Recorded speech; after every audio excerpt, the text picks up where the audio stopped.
ଦୀର୍ଘ 10 ବର୍ଷର ପ୍ରତୀକ୍ଷା ପରେ ମା ଆଜି ସତକୁ ସତ ଆମ ଦୁଆରେ ଆସି ପାଦାର୍ପଣ କଲେ। କେଡ଼େ ସୌଭାଗ୍ୟର ଦିନ ଆମର। ମୋର ନାତି ନାତୁଣୀ କେବେ ବି ମାଙ୍କ ସଂସ୍ପର୍ଶରେ ଆସିବାର ସୁଯୋଗ ପାଇନଥିଲେ।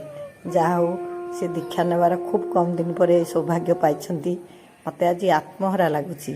ଆଗରୁ ମା ସବୁବେଳେ ଆମ ଘରକୁ ଆସିଥିଲେ, ସବୁବେଳେ ମାନେ ବର୍ଷେ 2 ବର୍ଷରେ ନିଶ୍ଚୟ ଆସିଥିଲେ। ଧୀରେ ଧୀରେ ମାଙ୍କର ବୟସ ବଢ଼ିଲା, ମୋର ପାରିବାରିକ ଜଞ୍ଜାଳ ବଢ଼ିଲା। ଉପଯୁକ୍ତ ସୁଯୋଗଟିଏ 10 ବର୍ଷ ଭିତରେ ପାଇପାରିଲି ନାହିଁ। କେତେ ଉତ୍କଣ୍ଠାର ସହିତ ଆଜିର ଦିନଟିକୁ ମୁଁ ଅପେକ୍ଷା କରିଥିଲି।